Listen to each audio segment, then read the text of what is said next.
여러분 안녕하세요. 이번 시간에는 기계학습과 인식에 대해서 강의하도록 하겠습니다. 아, 일단 사람은 끊임없이 주위 환경을 인식을 하는데요. 예를 들면 뭐 타인이 말하는 소리, 아니면 얼굴, 감정, 뭐 여러 가지 그 상황 자체를 또 인식하기도 하고요. 그렇죠? 그리고 뭐 소위 말하면 사회생활 하다 보면 내가 어쩌면 이 회사에서 더 생존할 수 있겠구나. 아니면 내가 더 생존하려면 뭔가 내가 발전을 해야겠구나라는 뭐 그런 인식이 되기도 하죠. 그래서 그런 인식들이 있거나 그렇다면 인공지능은 어떻게 주위 환경을 인식을 하는가라고 본다면 결국은 데이터를 기초로 해서 이 기계학습도 어떤 여러 가지 그 필요한 것들을 학습을 하고 그를 통한 주위 환경을 인식을 하는 그런 알고리즘을 만들게 되는 거죠. 그래서 이번 시간에 배우게 되는 내용은 바로 이러한 기계학습이 어떻게 인식을 해 가는지에 대한 부분을 실습을 통해서 함께 배워보도록 하겠습니다.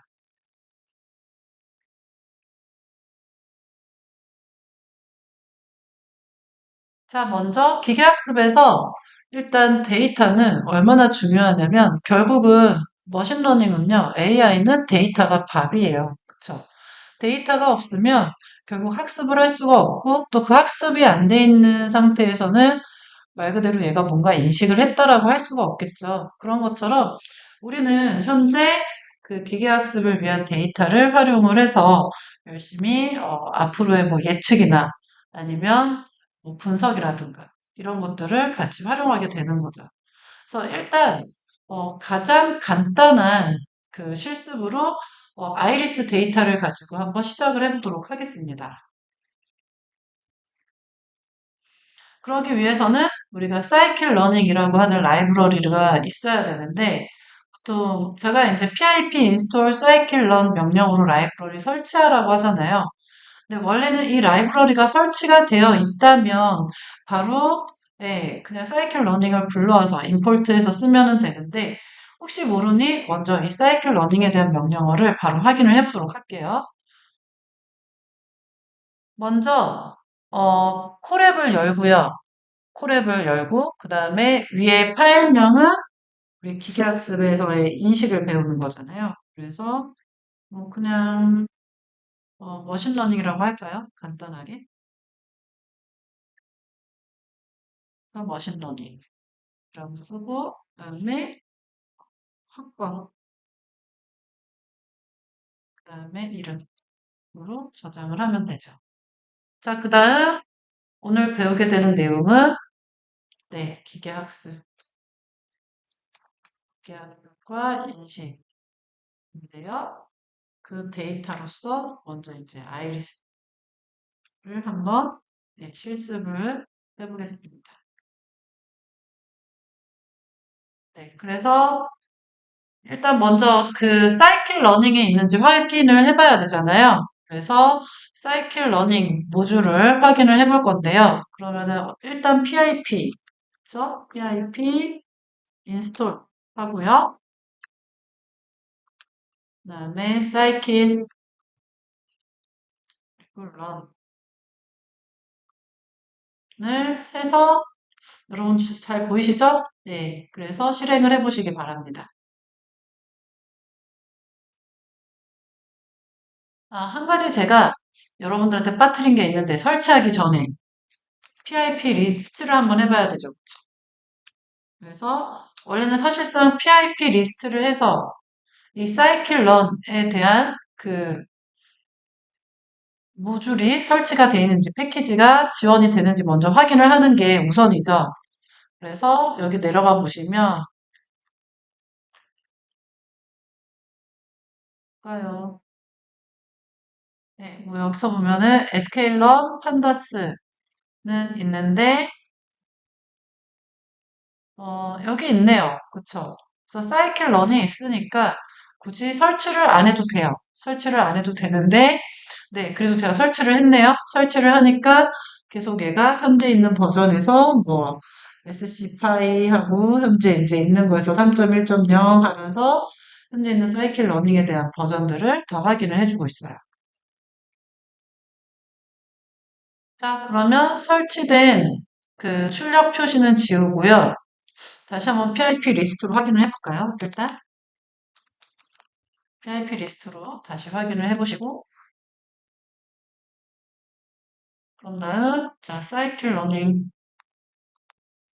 대한 부분 뭐 크게 달라지는 건 없습니다. 원래 이제 설치가 돼 있기도 하고 그래서 여기에서는 별거 할 게 없고요. 자 그러면 이제 코딩을 한번 해볼 건데 간단하게 데이터셋을 읽어오는 아이리스 데이터셋을 읽어드리는 그런 코딩을 같이 한번 해보도록 하겠습니다. 그래서 새 코드 셀을 열고요. 그 다음 여기 from sklearn import dataset 불러보시고요. 그 다음에 데이터셋은 d라고 하는 변수에다가 데이터셋을 어떤 데이터셋? 의 데이터셋을 어디요? 뒤에다가 집어넣고 그러니까 저장하는 거죠. 뒤에다 저장하고 그 다음에 print d.dscr 이라는 함수를 써서 이제 이 내용을 같이 살펴볼 건데 그러면 여기에 있는 DSCR은 뭘까요? 자, 이 안에 있는 DSCR은 뭐냐면 바로 description의 줄임말이라고 생각하시면 돼요. 그래서 description이 뭐예요? 설명이죠. 그러면 말 그대로 이 안에 있는 아이리스의 데이터셋이 보통 뭐 예를 들면 그 데이터가 어떤 구조이고 어떤 특징을 가지고 있는지 먼저 알 수 있도록 설명해줘. 뭐 이런 뜻을.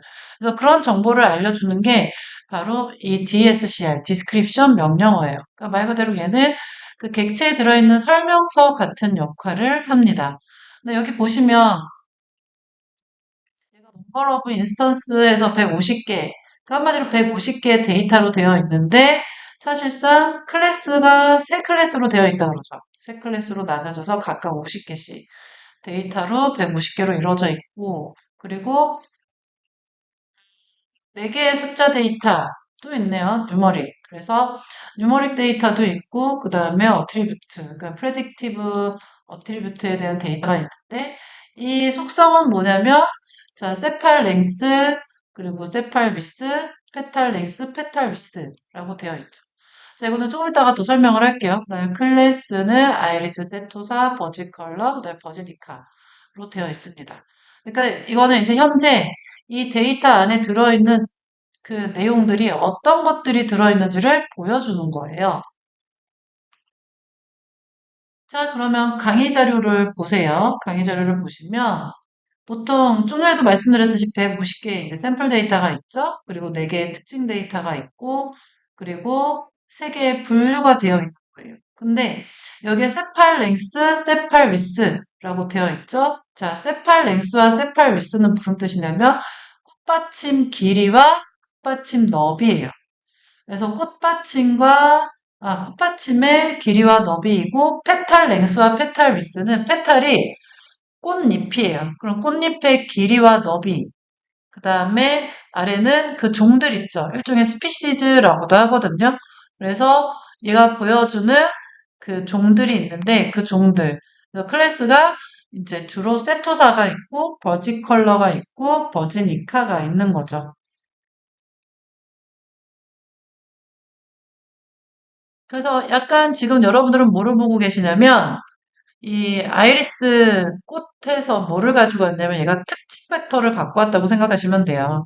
그래서 말 그대로 얘가 보여주는 특징 벡터들, 그러니까 각가지 이제 각각의 샘플들이 가지고 있는 그런 숫자 정보들. 그래서 꽃잎이나 꽃받침의 길이들, 그 다음에 분류들. 그래서 이런 식으로 어떤 꽃잎의 길이와 너비가 보통 보통 이제 이게 특징이 되거든요. 그래서 그런 특징에 따라서도 얘가 세토사구나 아니면 버지컬러 종류구나 버지니카 종류구나 이런 것들을 알 수가 있게 해주는 거죠. 자, 그래서 실제로 아이리스의 안에 있는 이 데이터들을 한번 이제 코딩을 해서 얘를 출력을 해보도록 할게요. 네, 그래서 자, 이런 식으로 코딩을 했어요. for i in range 하고요. 그 다음에 0부터 시작을 하죠. 0부터 시작을 해서 이 반복 횟수는 얼마만큼. 근데 우리 아까 여기 뒤에다가 아이리스라고 하는 데이터셋을 불러왔잖아요. 그쵸? 뒤에다가 아이리스 데이터셋을 우리가 저장을 했기 때문에 그 데이터셋에 있는 데이터만큼 반복을 해서 이 데이터들을 표현을 하겠다. 그래서 여기 프린트 해놨죠. 그래서 프린트 i 플러스 1부터 시작해서 데이터셋을 하나씩 하나씩 보면서 타겟까지 같이 보는 거죠. 그러면 이 타겟이 뭔지 이따가 한번 설명을 해드릴게요. 그래서 확인해 보시면, 네, 여기 데이터셋이 워낙 많겠죠? 보통 데이터 1, 2, 3인데 여기 보면 뒤에 0이 쭉 있다가 어느 순간 1이 쭉 나오다가 또 어느 순간 2가 쭉 나오죠. 그럼 여기 뒤에 있는 이 값이 뭐냐면 얘가 바로 데이터 타겟이에요. 이 부분이. 데이터 타겟이 되고 얘는 네, 여기에서는 데이터 i가 되죠. 그쵸? 하나하나 데이터 어느 거 여기 있는 값들. 그래서 이 안에 있는 이건 이제 인덱스 호출을 한다고 보시면 되거든. 예를 들면 얘가 0이 찍힐 거 아니야. 그쵸? for i면 0부터 시작할 거고. 그럼 0번째에 해당하는 데이터셋에 해당하는 애들부터 쭉 불러와서 얘를 다 가지고 올 거예요. 그쵸? 그러면 얘는 타겟은, 디타겟은 뭐냐면 레이블을 얘기를 해요. 이 레이블이 0, 1, 2로 돼 있잖아요. 그래서 타겟 데이터 레이블을 얘기를 하고 한마디로 얘가 이제 특징 벡터가 되는 거죠. 그쵸? 그래서 말 그대로 얘는 어떤 거예요? 네, 세팔 랭스, 그 다음에 세팔 위스, 그 다음에 페탈 랭스, 그리고 페탈 위스. 이렇게 특징 벡터가 쭉 나열이 돼서 여러분들에게 보여집니다.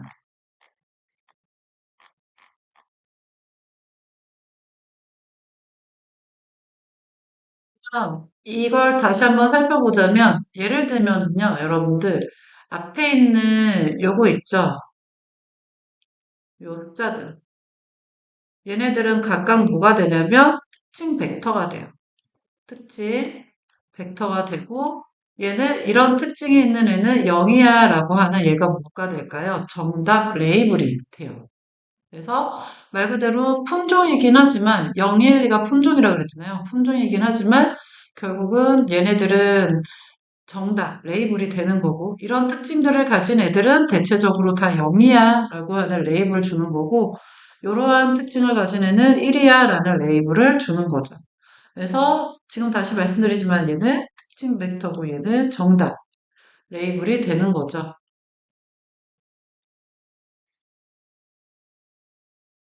그래서 앞에 코딩을 다시 설명을 하자면 특징 벡터가 만약에 x라면 이 x로 표기한 데이터는 특징의 개수인데 이걸 이제 특징 배수의 어떤 벡터적 차원이라고 얘기를 하죠.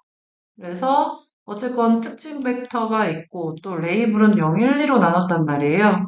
그래서 보통 원핫 코드는 한 요소만 1인 이진열이 되기도 하는데 그래서 예를 들면 이제 세토사 같은 경우에는 100 또는 뭐 010 또는 그 001 이런 식으로 그러니까는 표현을 하는 거죠. 그러니까 이진열로.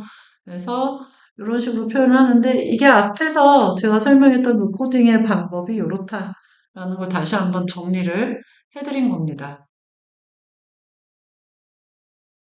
자, 그러면 실제로 서포트 벡터 머신이라고 해서 SVM이라고 하는 기계학습 모델을 사용을 해가지고 이걸로 직접적으로 한번 예측 모델을 만들어 보도록 할게요. 자, 그러면 전체 코드를 한번 정리를 해서 보도록 하겠습니다.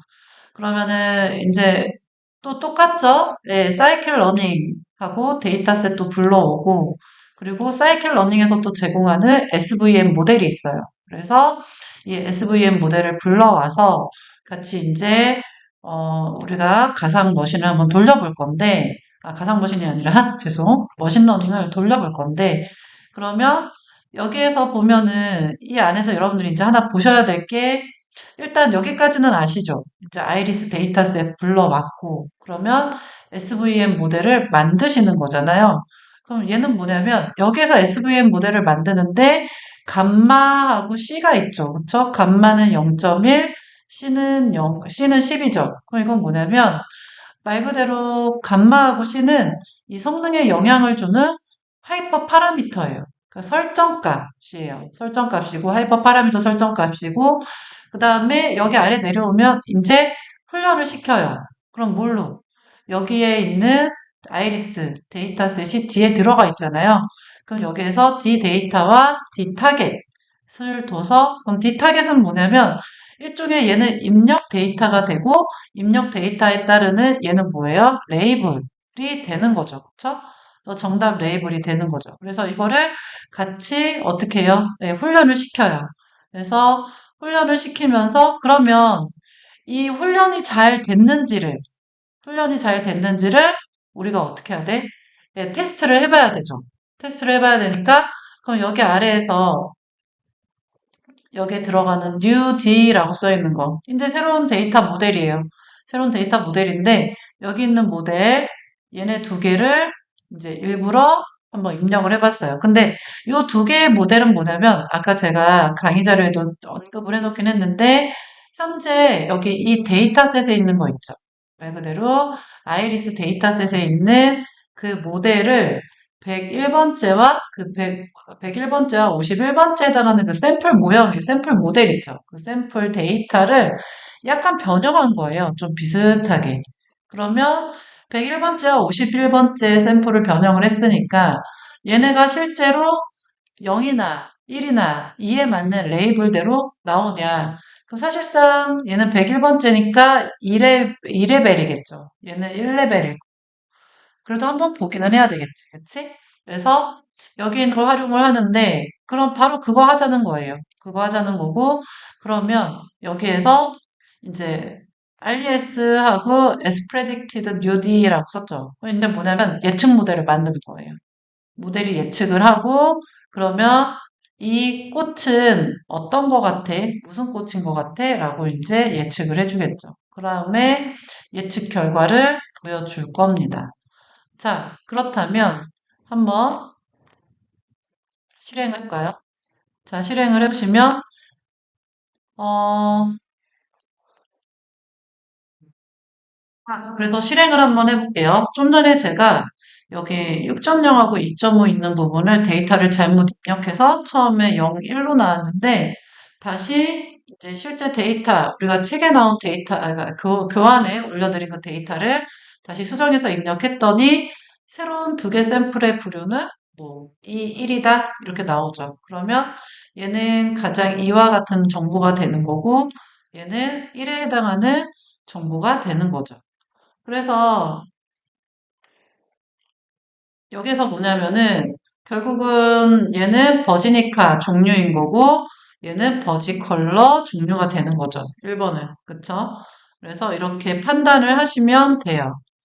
자, 그러면 얘가 지금 뭐 하는 거냐면 이런 꽃들은 어떤 특징을 가졌고 어떤 이름을 가졌니? 라고 하는. 그래서 이런 특징 벡터를 그러니까 학습을 시켜서 어떤 그 품종에 해당하는지를 알아볼 수 있게 SVM 모델이 말 그대로 뭐를 시키는 거냐면 패턴 학습을 시킨다라고 생각을 하시면 돼요. 그래서 패턴 학습을 시키지만 패턴 학습을 시키는데 그렇다면 이 패턴 학습이 잘 됐다면 이 안에 있는 정보가 아니어도 약간의 그 안에서의 좀 비슷한 어떤 새로운 정보를 넣는다면, 비슷한 새로운 정보를 넣는다면, 그래도 어디에 더 맞는 거다라고 얘가 잘 예측을 해서 보여줄 거예요. 그래서 말 그대로 여기에 있는 predict는 뭐냐면, predict는 예측 함수라고 생각하시면 돼요. predict 함수는 예측 함수고, 그 다음에 fit은 말 그대로 fit하게 예, 말 그대로 학습시키는 거고. 그쵸? 그래서 그런 식으로 해주는 거고, SVM은 그럼 뭐야? 단순하게 분류 모델이에요. 그냥 여전히 이제 분류해서 뭐는 어디고 뭐는 어디고 이런 식으로 이제 분류해서 식별해주는 그런 모델이다라고 보시면 되는 거죠. 그래서 자, 훈련 집합, 그러니까 훈련 집합 중에 이제 훈련 데이터와 테스트 데이터가 필요한데요. 그 훈련 데이터 또는 훈련 집합은 말 그대로 기계학습 모델을 학습하는 데 필요한 데이터죠. 그래서 얘가 뭘 갖고 있냐면 특징 벡터와 레이블 정보를 갖고 있어요. 한마디로 얘는 뭐를 해주는 애냐면 공부를 시키는 애예요. 그러니까 얘는 우리가 공부시키는 데 사용하는 거야. 공부시키는 데 사용을 하고, 그리고 네, 공부시켜요. 그리고 테스트 집합, 테스트 학습은 뭐냐면 모델이 진짜로 공부를 잘했는지, 진짜로 잘 학습을 했는지 테스트하는 거겠죠. 그래서 말 그대로 학습을 마친 모델에 대해서 성능을 측정하는 데 쓰는 데이터인데, 그렇게 예측할 때 쓰는 거는 이제 뭐 일종의 특징 벡터만 정보를 제공을 하죠. 그래서 특징 벡터에 대한 정보만 제공을 하고, 예측 결과, 얘가 1번이 되는지 2번이 되는지 뭐 0번이 되는지는 얘가 정확도에 따라서 다르겠죠. 그래서 예측 결과를 가지고 정확도를 측정을 해서 그 레이블 정보를 활용을 하는 거죠. 그러면, 자, 여러분 보세요. 만약에 여기 아래 보면 아까 제가 하이퍼 매개 변수라는 말을 했잖아요. 그러면 하이퍼 매개 변수는 어떤 거냐면 얘가 모델이 동작을 제어할 때 쓰는 변수예요. 그래서 이게 모델이 학습을 하기 전에, 학습을 시작하기 전에 설정을 해야 되는데, 바로 감마나 C 같은 그런 값들이 이제 그런 활용도를 나타내는 거죠. 그래서 사실상 너무 크거나 작으면 성능이 그러니까는 안 좋아질 수 있어요. 성능이 나빠질 수 있어서. 그래서 사실상 이거를 좀 잘 조정하는 게 중요한데, 그걸 우리가 뭐라 그러냐면, 일종의 하이퍼 파라미터 튜닝, 뭐 이런 말을 쓰게 되는 거죠. 그래서 예를 들면 만약에 모델의 결과가 예시 결과가 뭐 테스트를 했는데 정확도가 100%가 나왔다. 그래서 모델 정확도가 뭐 1.0이 나왔어. 1.0이 나오면은 거의 뭐 완전 어큐러시가 되게 높은 거잖아요. 정확하다는 얘기잖아요. 그래서 이럴 때는 100% 정확하다. 뭐 이렇게 보시면 되겠죠. 그렇죠? 그래서 이런 정확률을 측정할 때도 쓰는 겁니다. 그럼 이제 여담으로서 예를 들면 인공지능 제품의 설계나 구현을 할 때도 어떻게 하냐면, 그러니까 인공지능 우리가 제품이라고 하기엔 조금 어색할 수도 있나요? 근데 예를 들어서 이제 인공지능을 가지고 여러분들이 어떤 알고리즘이나 뭔가 학습된 데이터 모델을 만든단 말이에요. 그러면은 그 학습된 것들이 해주는 게 뭐냐면 바로 데이터를 읽고 그런 읽게 된 모델링과 예측을 수행해 주는 게 바로 그런 수행하는 역할을 하는 게 바로 인공지능 제품이 해주는 거잖아요. 그럼 예를 들면 어떤 그 비전 처리에서는 뭐 붓꽃 영상을 획득을 해서 특징을 추출을 했어요. 그러면 그런 컴퓨터 비전 모듈을 전 처리로 붙여두면 붓꽃 인식 프로그램으로 완성을 할 수 있는 거죠. 또는 과일 등급 인식 인공지능도 가능해요. 이런 건 뭐냐면 과일도 예를 들면 크기에 따라서 색깔에 따라서 그런 거에 따라서도 어느 정도 분류를 하잖아요. 그러면 그에 관련된 인공지능을 만들 수도 있고 또는 다 익은 잘 익은 딸기를 따는 로봇도 일종의 그런 인공지능 제품으로 만들어질 수가 있는데 그럼 예를 들면 만약에 우리가 과일 등급 분류 모델을 만든다라고 하면 네, 과일 등급에 대한 그런 분류 모델을 만든다라고 하면 예를 들어서 사과를 상중하의 세 부류로 분류를 하는 거예요. 그럼 그 상중하의 분류는 뭐냐면 그 어떤 특징 벡터를 만들어줘야겠죠. 뭐가 상급이고 뭐가 중급이고 뭐가 하급인 줄 알아야 되는데 문제는 맛으로는 구분할 수가 없을 거예요. 그쵸? 맛이 예를 들면 16브릭스다 당도가 뭐 그럼 엄청 높다 뭐 이런 거잖아요. 그런데 우리가 맛을 측정할 수 없잖아요. 그런데도 불구하고 브릭스라고 하는 어떤 측정 기계를 통해서 괜찮은 것들은 이런 브릭스를 가져서 얘는 좋은 급이야 라고 할 수도 있겠지만 문제는 머신러닝이 그 맛까지 평가하기는 조금 애매해요. 그렇다면 뭘 가지고 얘를 특징 벡터를 만들까? 레이블을 준비를 할까?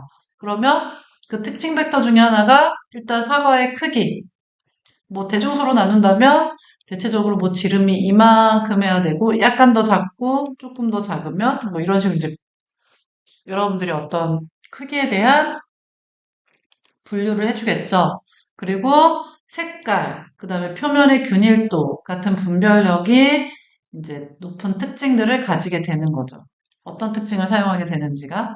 그렇다면 그런 기술로 특징 추출 프로그램을 작성을 한다라고 하면 그 특징을 추출을 해서 뭐 애플 데이터 파일에 저장을 한다라고 치죠.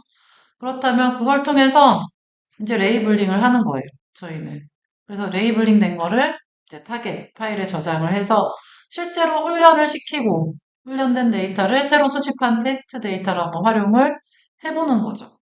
그래서 그런 식으로 특징 분류를 해서 만들게 되는데 이게 이제 한 가지 중요한 건 뭐냐면 만약에 상중하 비율이 비슷한 그런 수천 개의 사과를 수집한다 라고 했을 때 조심해야 되는 건 데이터 편향을 방지를 해야 되잖아요. 그러면 한 농장에서만 사과를 수집할 수는 없잖아요. 그러니까 여러 농장에서 여러 개의 사과들을 수집을 해서 그 중에 이제 필요한 것들을 그 중에서 이제 어느 정도 샘플링 되는 것들을 쭉쭉 뽑아가지고 이제 저장을 해서 거기에 맞는 특징 추출 프로그램들을 쓰는 거죠. 이랬을 때도 SVM을 쓸 수가 있는 거죠. 그래서 뭐 예를 들면 학습시킬 애들. 학습시킬 애들은 애플 데이터고 그 다음에 그걸로 인한 타겟. 어떤 타겟? 여기는 데이터들 중에서도 뭐 되게 크고 그 다음에 색깔이 되게 빨갛고 표면이 균일하고 뭐 이런 애들은 이제 뭐 1등급 그 다음에 2등급 데이터는 또 어떻게 이제 특징 벡터를 만들겠죠. 그런 식으로 만들어서 여러분들이 일종의 이제 학습할 수 있는 그런 모델을 잘 구성을 하는 거예요.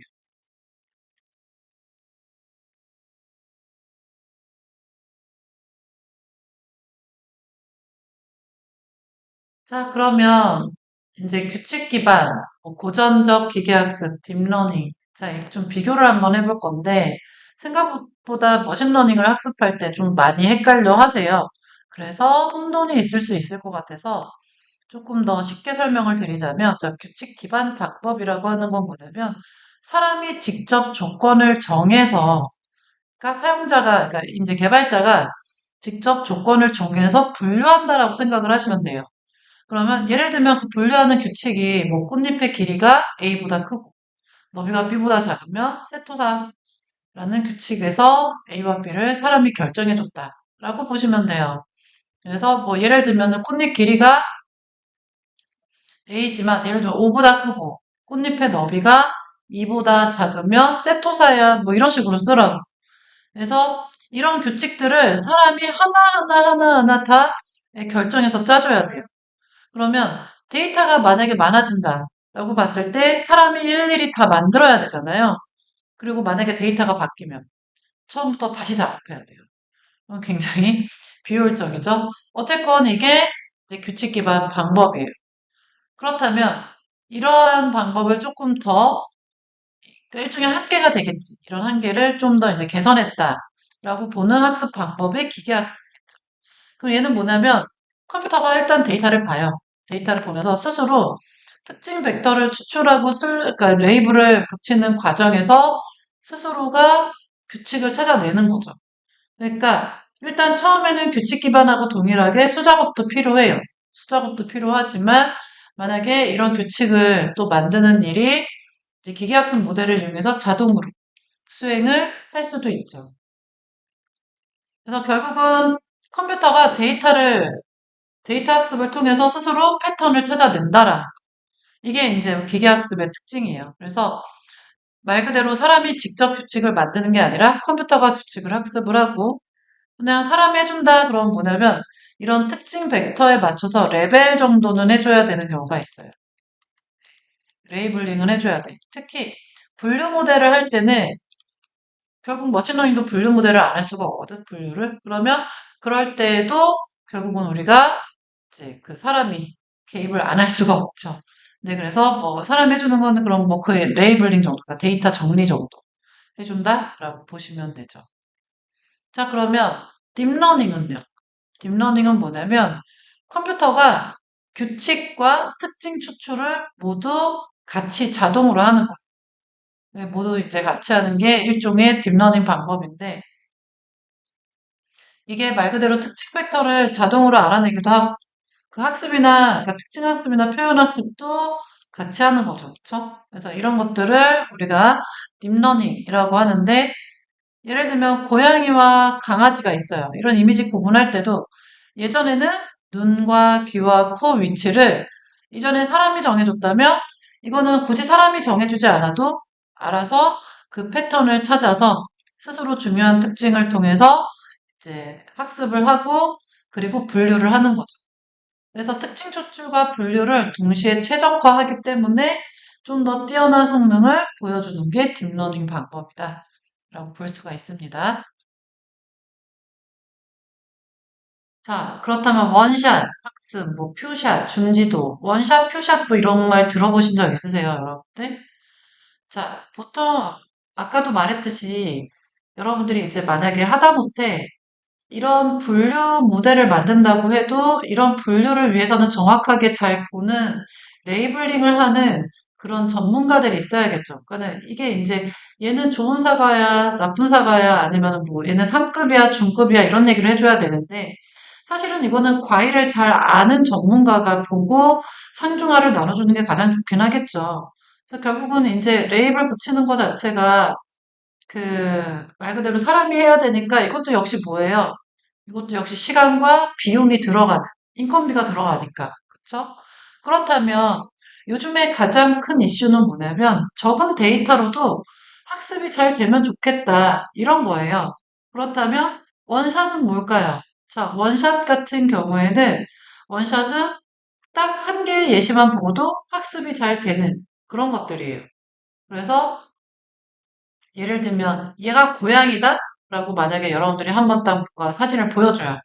그러면 얘는 다음에도 다른 비슷한 동물이 와도 얘가 고양이구나라는 걸 알아볼 수 있는 그런 능력을 주는 게 원샷 학습인 거고요. 그래서 주로 이거는 어디에 많이 쓰냐면 얼굴 인식 같은 거.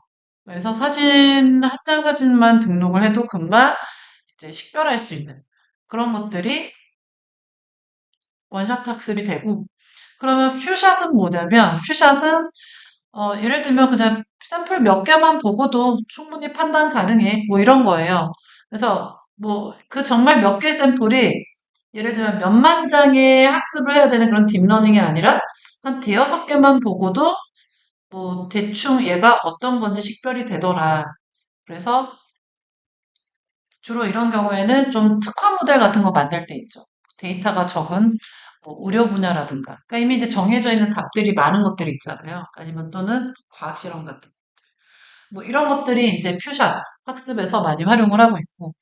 그다음에 준지도 학습 같은 경우에는 준지도 학습은 대체적으로 정답이 있는 데이터는 조금인데 그 예를 들면 소량의 샘플과 레이블이 없는 대량의 샘플을 같이 사용하는 거예요. 그래서 예를 들면 정답지는 10개만 있어요. 정답 레이블은 10개만 있는데 1000개는 라벨이 없어. 그래도 모델이 라벨 없는 것도 같이 이제 활용을 해서 학습을 한다라는 거죠.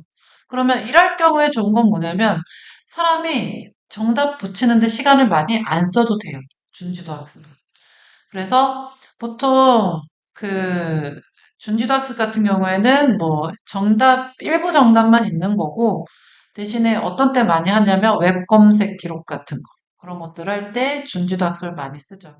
그래서 특징은 그냥 라벨링에 대한 어떤 비용이나 노력이 좀 덜 든다는 거? 그런 정도의 특징을 가질 수가 있습니다.